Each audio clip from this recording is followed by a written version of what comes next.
Hi, my name is Inga Scott. This is an open letter to Mr. Fang Bowen.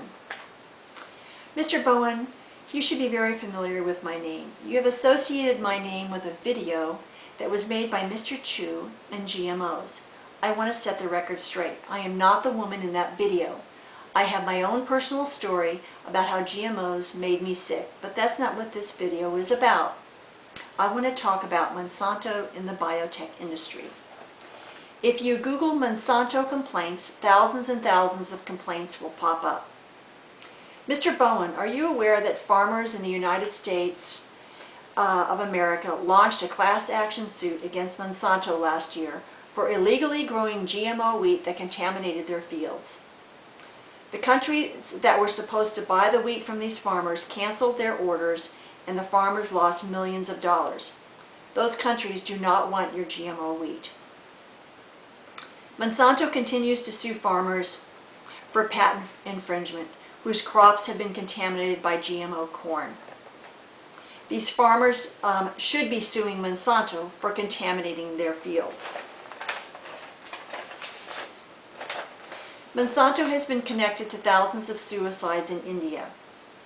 The cottonseed they sold the farmers was no good. They promised the farmers it would have a higher yield, but what happened was that the fields did not produce any cotton. The farmers were left with huge amounts of debt, and they ended up committing suicide. Mr. Bowen, are you aware that 26 countries currently ban GMOs? The newest country to ban GMOs is France.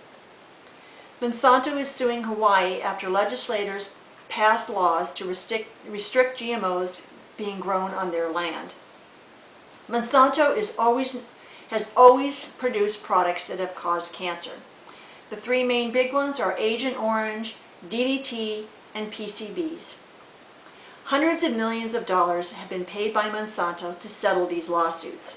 Monsanto knows they produce chemicals that kill people, yet they continue to make them and claim that they are safe.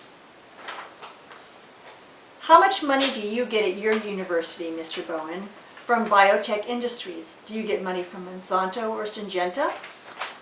I know a particular person, a professor at the School of Life Sciences. His name is Shan. He was a senior scientist at Monsanto from 2006 and 2007. I am willing to bet that he makes sure that all the tests for Monsanto go in their favor. In fact, a lot of universities get money from the biotech industry. They don't want to lose their funding, so they make sure the scientists always choose choose in favor of the biotech industries. The scientists that refuse to go along are fired. The biotech industry lobbies Washington right here in the United States. They influence our American laws, including the USDA and the FDA. President Obama promised to label GMOs when he ran for office. He has not done so. He hasn't even talked about it. But what he did do was appoint Michael Taylor, who used to be an executive from Monsanto, to head the FDA.